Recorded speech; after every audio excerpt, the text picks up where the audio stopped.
Hi, this is Andrew Francis. I'm reading chapter 5 from my book Mission on the Outside. It's called Well, Well. John chapter 4 verse 6, we read, Jacob's well was there, so Jesus, wearied as he was from his journey, was sitting beside the well. It was about the 6th hour. Wells were significant places in biblical times.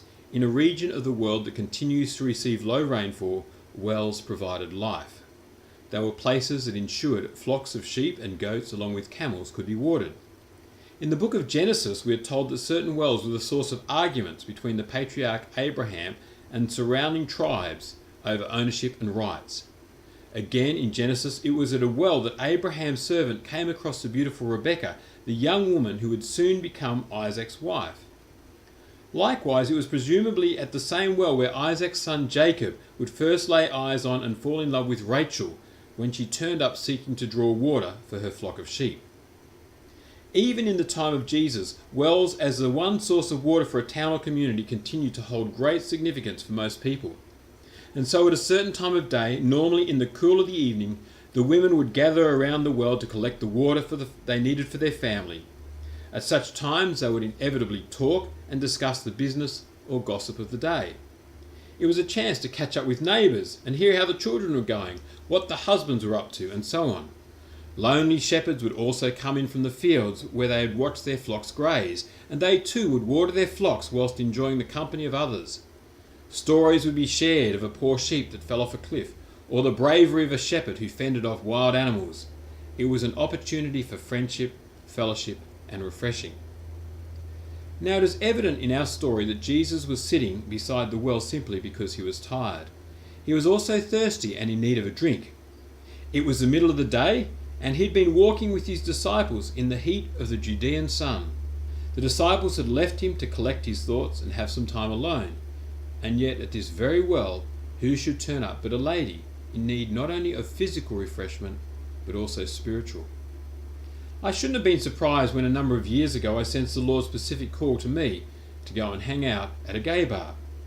Even after I first left ordained ministry, I would find myself spending time with my son at his little athletics meetings or later his Aussie Rules football games. Inevitably, I would end up in conversation with other parents who were doing just the same as me. Often issues of life and faith would surface as we simply shared stories with each other. I remember thinking to myself, I should have done this years ago.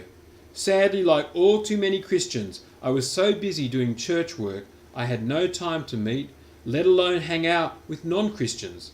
As much as I prayed and wanted to see Australians respond to the good news of the gospel of Jesus Christ, I didn't really want to go to them or spend time at the places where they socialised. And this is one of the things that I love about Jesus. He was not ashamed or afraid to go and hang out in places where sinners were likely to be. Not only does Jesus manage to turn some water into wine to liven up a wedding feast, but later Jesus' willingness to hang out at meals when known sinful people also hung out caused the religious people of the time to express a fair bit of disapproval. In fact, it would seem that these sinful people actually felt comfortable in Jesus' presence. It also seems evident to me that these people felt little guilt at Jesus' presence. They did not try and defend themselves or any of the other ridiculous stuff that people inevitably seem to do or say when a known Christian or church person shows up. Oh, excuse me, I hope I didn't offend you when I said shit. The whole idea of the incarnation is that Jesus, God's Son, previously located in one of heaven's nicest establishments, decides to ditch it all to hang out in the hellhole we call Earth. Why would he pull such a caper? And yet we know that he did so because he wanted to let us know that he really does have an experiential knowledge of what it is like to be human. He wanted to show us that he has indeed walked in our shoes, experienced our pain and our sense of abandonment by God.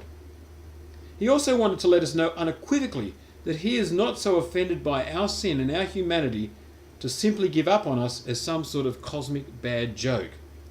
Somehow God knew that if we were to really take him seriously, we first needed to be convinced that he took us seriously and that he truly did understand. Jesus' preparedness to leave heaven and hang out on planet Earth is nothing short of extraordinary. But the story doesn't end there. We read that he was born in a cattle shed, to a poor father and mother. Due to the virgin nature of his birth, he was born under the stigma of illegitimacy and the subject of gossip. He was very quickly made an exile and refugee as his family fled to a foreign land to try and protect this heavenly babe from the harm of the megalomaniac king of the time.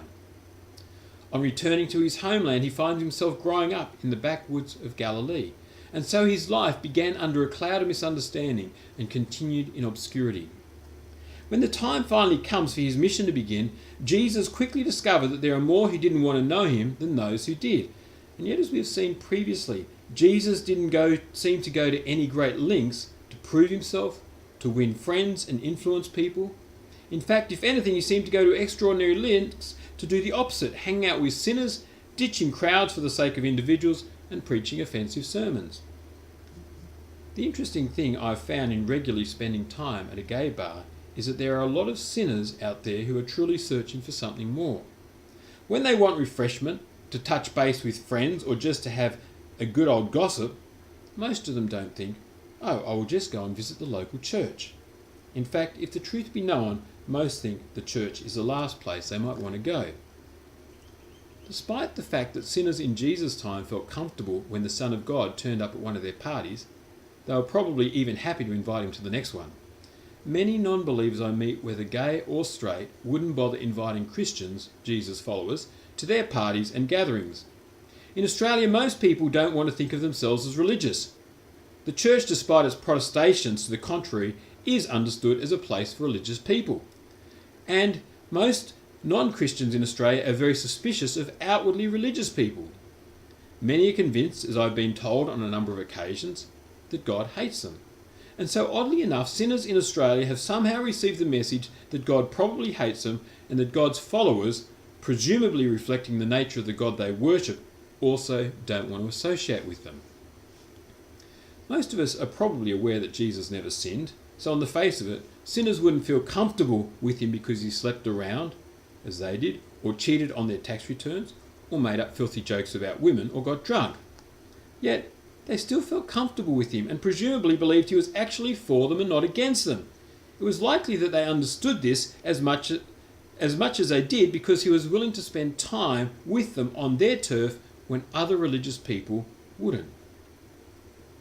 I remember the day one of the guys at the bar was making fun of another guy for opening up his heart to me about some spiritual issues in his life. The fellow I was talking to made it quite clear that he would never darken the door of a church, and that he actually found himself feeling anxious at the very thought of going into a church. But as he went on to explain, he could talk to me, firstly because he felt comfortable in the bar, and secondly because he knew that I didn't judge him on the basis of his sexuality. And so he continued talking with me about why he was no longer an atheist and how he was starting to consider there might be a God and what that might therefore mean to him. I've had many similar conversations with people in this bar.